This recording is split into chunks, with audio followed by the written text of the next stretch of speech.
Hey guys, this video is mostly about topwater fishing here. This was all taken right before the bass, just a couple days before. So the water temp is still in the upper 70s in that. Right now, I was fishing yesterday for a little bit. It's still about 75 degrees.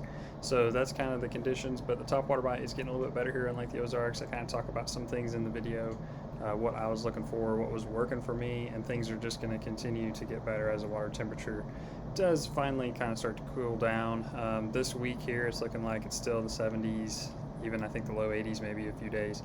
But then around Friday, we do start to get into a little bit of cooler temperature with highs in the 60s, and that might be kind of the trend that we're going to stay in after that. So that will get the water temperature finally to start decreasing and stay down. We are just kind of getting the cool nights, but it's just not enough with the warm days to kind of get it trending how we really want it to. So maybe it can help you out with topwater a little bit, and at least with it, for me, it has produced, I guess, more quality fish. You can still catch quite a few fish, jigs and stuff around docks, skipping them in there. And you can catch good fish with that too, but it seems like you run through a lot of short fish. But with the topwater, it's like I'm not catching as many with it, but the ones that I do catch are at least keepers or bigger. So enjoy the video.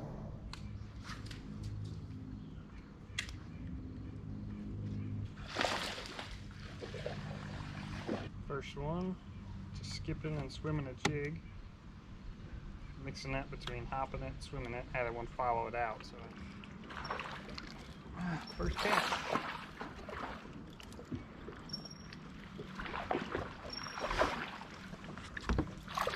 I'll take you. Just a little tiny keeper.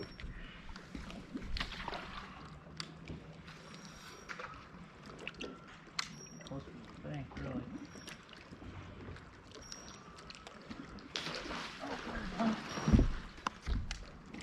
There's a nice one.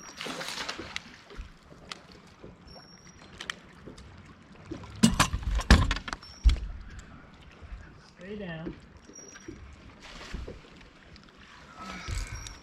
Next cast, a better one on the plopper. Oh, I'm glad I got this out. I almost didn't get it out. Two keepers, two casts. Oh, there's a nice one. That's a money fish next weekend, 5-pounder. That's all you need right there.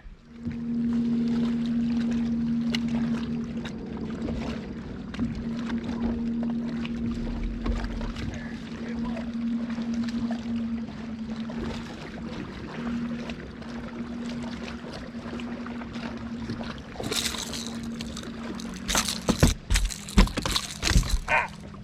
Fish strike back. He drew blood. That was close. We're in danger. Got hooks a little too close to comfort here. Another keeper, he's 2.5, probably close to 3 pounds, but he beat me, so.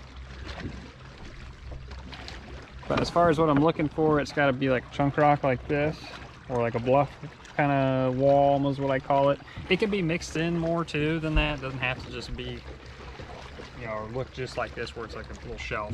I actually almost prefer it sometimes to be mixed in. But what you're gonna have with this a lot is like a sharp drop off, usually pretty close to the bank. I ran down some main banks and didn't get any bites. I think maybe had one small one come up and struck it, but that was it. And then I go to a point with some wind on it, we get a bite. I went to a different one that was a lot more mixed rock, wasn't like nearly as tabletop as this, and had some smaller ones blow up on it again. But anytime I can get this style of rock and a dock, and you got to get behind the dock, which is hard with a whopper plopper because it's bulky, it's big. You can actually kind of skip it. I was able to skip it a little bit earlier as I messed around with it. You get it to go like an extra 10 feet or so sometimes, but I had to have the right amount of room. I had to get my boat set up just right. It's not like where you can take a jig and kind of get it under there, you know, pretty easy. It's gotta have like the perfect setup for that to work. I had to get it behind the docks and just roll it out real slow. You had to also get it close to the bank. You couldn't cast real close to the dock. I wanted it to be close to the bank where that first little drop off is, and that's where the fish are sitting. So that's what I've been doing this evening, and that's going to be continuing to work throughout fall, and that's actually only going to get better whenever a lot of these gizzard shad start pushing up onto these style banks. I haven't seen really any big gizzard shad. Not to say that there's not some up here. It's a little harder to see in this windier, choppier water, but as the fall goes on and we actually get some cooler water temperatures, you're gonna start to see big gizzard shad on banks just like this, and that's what you need to key in for on your whopper plopper or your buzz bait, whatever topwater you want to throw. That's what I look for, and then you can usually get dialed in pretty good and get some good keeper bites on it.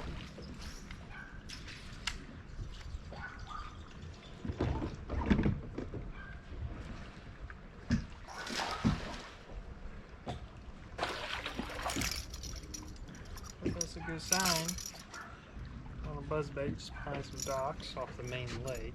Just testing out different areas.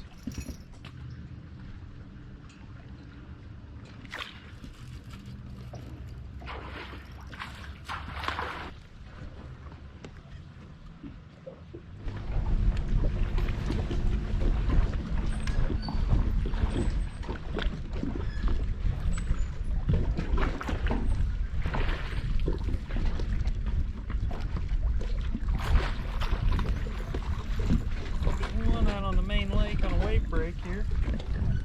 I had to switch to a white whopper plopper because I broke my tail off on the black one. I hit a dot cable and it broke off, so I'm using white. I don't know if it really matters. I think I prefer black though when it's sunny, and I like using the white one when it's cloudy. Oh, big one, and I'm over the table. Oh, stay on there. Oh my, dang it. Oh, that hurts. I don't know if you can see it on the camera, but it's about 5 pounds. I cast it over the cable.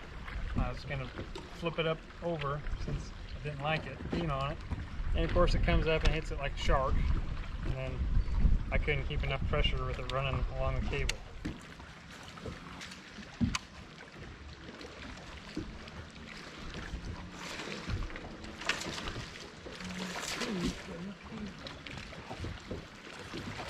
Maybe. Pretty small actually. Of course, you know the little ones you always get. Thank you for playing though, sir. Just a little short guy.